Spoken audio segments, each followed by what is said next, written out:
Este inventario es fundamental para aplicar la metodología de organización de archivos, que está conformada por la clasificación, ordenación y descripción, indispensable para la construcción de otros instrumentos archivísticos como son el cuadro de clasificación documental y las tablas de valoración documental. El inventario documental es una de las principales herramientas para la descripción de los archivos. Nos permite conocer la composición total del archivo y con el cuadro de evolución empresarial será la base para el cuadro de clasificación documental. Objetivos del inventario documental en su estado natural.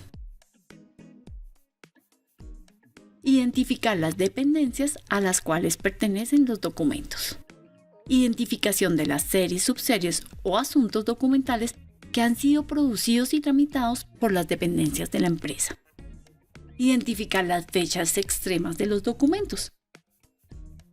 Permite conocer el volumen por serie o asunto documental y el número de las unidades de almacenamiento. También qué tipo de unidades de almacenamiento hemos utilizado. Facilita identificar otro tipo de elementos como anexos en otros formatos y soportes.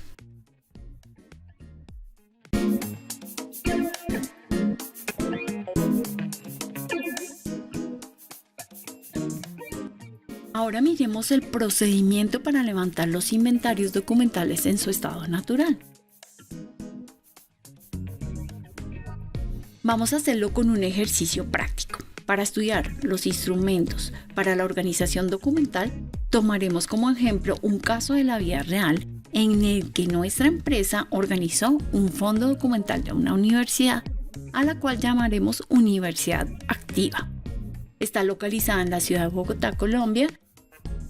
Seleccionamos este caso con este tema de una universidad porque todos conocemos el objeto social y sabemos cómo trabajan las universidades. Entonces, ¿qué es lo primero? Identifiquemos nuestro fondo documental. El fondo documental es la empresa, Universidad Activa, pero este fondo documental puede estar afectado por otros fondos porque pueden haber existido fusiones, pueden haber existido otras empresas que ahora formen parte de esta organización. Entonces, identificamos el fondo. A veces existen grupos empresariales que tienen varios fondos documentales. Entonces, un grupo empresarial puede tener una universidad, un colegio, otros fondos y cada fondo debe estar totalmente separado. ¿Por qué digo esto? Porque cuando existen grupos empresariales, de pronto hay un jefe de personal para todos los grupos, un director contable y los fondos se unen. Cuando tenemos fondos que estén revueltos, digámoslo así, pues va a ser más difícil. Entonces, primero, identificar el fondo, separarlo. Segundo, ubicar todos los lugares de almacenamiento de los documentos. Es decir, tenemos que establecer claramente todos esos sitios donde la empresa ha ido guardando archivos. Pueden ser tercerizados o pueden ser sitios dentro de la misma empresa. A veces se utiliza el baño oscuro por allá, el cuarto lejano, el sótano, en fin. Entonces voy a identificar cada uno de esos sitios. Esto ya lo debí haber hecho cuando hice el diagnóstico documental y vamos a tomarle fotografías. La evidencia fotográfica es muy importante. Aquí nosotros identificamos que nuestra universidad activa tiene fondos, uno en la calle 220 con séptima, que es donde está la sede de la universidad y allá tiene varios lugares donde tiene acumulados archivos y tiene una sede administrativa que es en la carrera 17 con 51. Allá vamos a ir a tomar las fotos. Continuamos con una limpieza y ordenación inicial de las unidades de almacenamiento y conservación. Generalmente cuando hacemos ese tipo de trabajo, los archivos van a estar sucios, van a estar con biodeterioro, vamos a encontrar hongos, vamos a encontrar roedores, polvo y muchas cosas que están afectándolos. Entonces vamos a hacer una limpieza de espacios de depósito, mobiliario y unidades de almacenamiento, siguiendo los protocolos establecidos para la limpieza de archivos. Recordemos que no podemos utilizar nada que sea con agua, ni toda la limpieza es en seco. Ordenar las unidades de almacenamiento y conservación por lotes de trabajo. Es una buena práctica que contribuye a tener mayor efectividad en el levantamiento de inventarios. Igual tenemos que tener en cuenta que muy posiblemente vamos a tener 3, 4, 5 personas haciendo este trabajo. Entonces vamos a organizar en lotes de trabajo. Dentro de las diferentes unidades de conservación vamos a encontrar las siguientes: cajas, carpetas, legajos, tomos, son esos donde empastamos esos libros contables, folder AZ, bolsas, en algunos casos bultos. También vamos a encontrar CDs, DVDs, memorias, discos duros, cassettes, etc. Podemos encontrar tanto documentos físicos como documentos electrónicos. Antes de iniciar el proceso de ordenación inicial, es importante, y vuelvo y lo repito, haber realizado una buena limpieza en las áreas de depósito, para lo cual ya tenemos que contar con nuestros implementos de bioseguridad y nuestros uniformes. Ahora, seguimos con la identificación de las unidades de conservación y almacenamiento.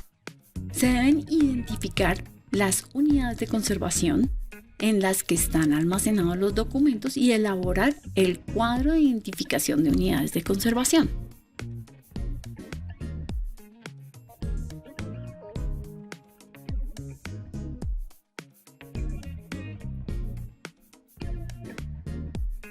Aquí está un ejemplo de este cuadro donde vamos a decir que nuestra universidad activa tiene en cajas de archivo X200 5.086 cajas, que equivalen aproximadamente, haciendo la transcripción con nuestra norma técnica 5029 para medición de archivos, 8.007.300 folios, lo que equivaldría en metros lineales a 1.271. Es importante tener estas mediciones, porque con estas mediciones es con las que yo voy a sacar el tiempo que me va a demorar realizando este trabajo. Entonces, en cajas de archivo X300 encontramos 5.000 cajas, en folder AZ 18.000 folders, en tomos, libros contables y libros empastados 9.000, carpetas de cartón que no tienen una unidad de almacenamiento están sueltas 32.000. El total en cantidad aproximada de folios para este trabajo específico son 38.403.100, lo que equivaldría a 7.023 metros cuadrados. Teniendo ya estas conversiones y teniendo este número determinado, ya sé cuánto tiempo me voy a gastar. Una persona en promedio, sin conocer muy bien el fondo, se va a gastar más o menos aproximadamente una mañana revisando una caja X300. Ustedes pueden hacer los cálculos. Todo depende de la habilidad y del tiempo en el que lleve conociendo el fondo. Ya al final uno lo hace muy rápido, al comienzo es más demoradito.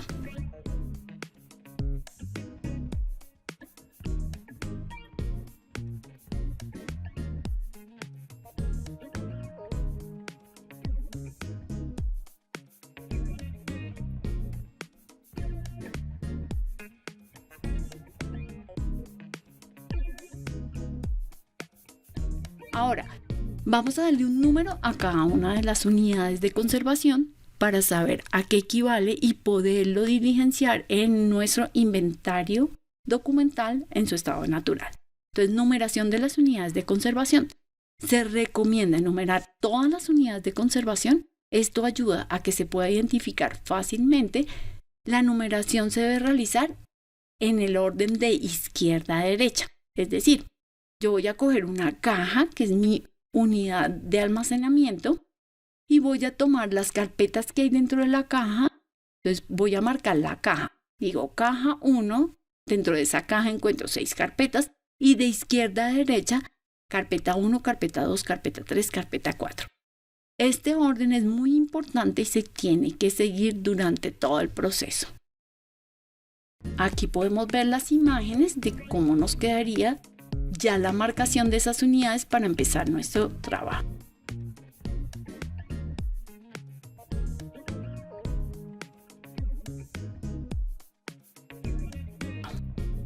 Ahora viene lo que es la toma del inventario documental. En este capítulo se debe escribir claramente los siguientes aspectos de cada una de las unidades de conservación.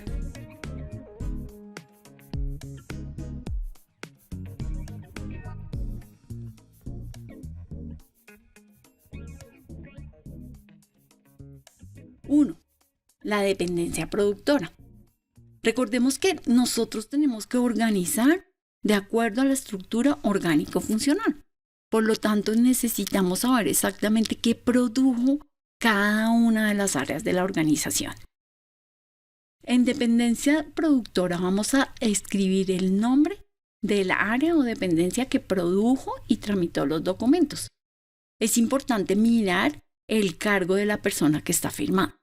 Se debe dejar el título del cargo que aparece en los documentos, aunque la dependencia con el tiempo vaya cambiando su denominación.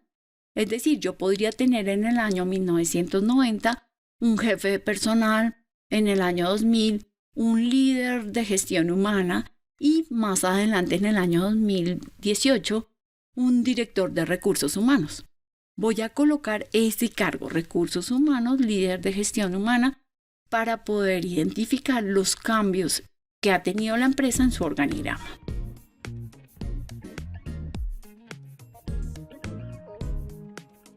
Luego vamos a hablar de los asuntos.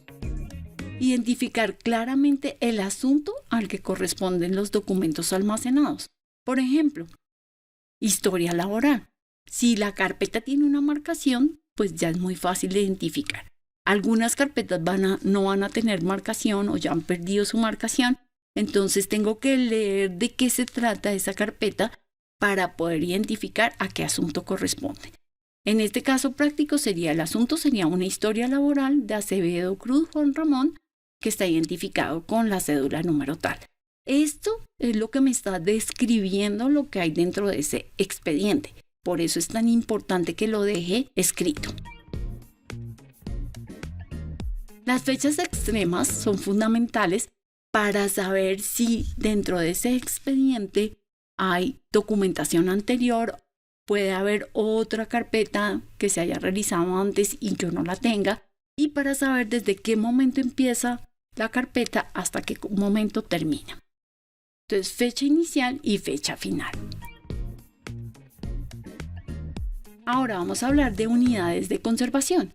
Entonces vamos a decir que esto está en una caja, que es la carpeta 1 de la caja 1, y vamos a dejarlo ahí identificado.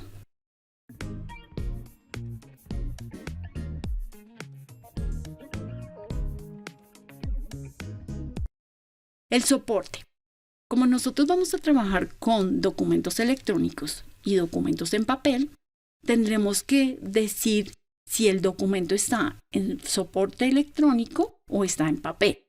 También podemos tener CDs, DVDs, medios magnéticos. Vamos a dejar escrito porque todo lo que está electrónico, muy posiblemente tendremos que hacerle migraciones de formatos o unos procedimientos adicionales. Entonces dejo en qué formato está y dejo la señal de que está electrónico.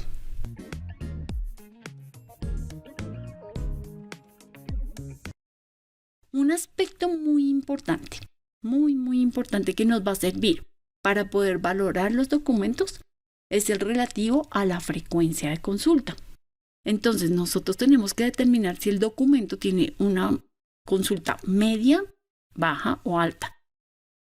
Esto lo podemos determinar si dentro de la carpeta existe alguna planilla que nos diga si se ha prestado, si se presta con frecuencia, en fin. Generalmente cuando organizamos fondos acumulados, pues no contamos con esta información, entonces no le vamos a dejar ninguna anotación. Pero tengamos en cuenta que para nuestros procesos futuros es muy importante que siempre en cada carpeta tengamos un control de la frecuencia de consulta. Un documento que se consulta a menudo es un documento que va a tener mayor valor. Es decir, en la valoración es muy importante. Por último, vamos a tener las observaciones. Se deben realizar las observaciones necesarias de los aspectos relevantes que se encuentran como, por ejemplo, documentos faltantes.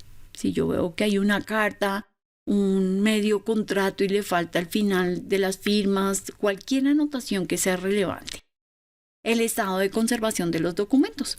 Entonces vamos a determinar si tiene deterioro biológico, presencia de insectos, hongos o roedores, si tiene deterioro químico, como por ejemplo oxidación de tintas, oxidación de los soportes, o físico, como suciedad, manchas, rasgaduras, fragmentaciones faltantes, adherencias, cintas adhesivas, deformaciones, material metálico, etc. Es también importante que cuando señalemos que el documento tiene deterioro biológico, por ejemplo, indiquemos si el deterioro es alto, medio o bajo. Por ejemplo, algunos documentos presentan deterioro bajo por hongos y rasgado de páginas. Sin embargo, los documentos son legibles. Es decir, aquí yo ya sé que tengo un documento que de pronto depende de la valoración de este documento. Tengo que hacerle un proceso de limpieza y desinfección, pero que el documento está legible. Generalmente los documentos que tengan deterioro biológico los vamos a dejar a un lado para que no contaminen los otros documentos. Después en la valoración veremos si son para eliminar o si hay que hacerle algún proceso adicional.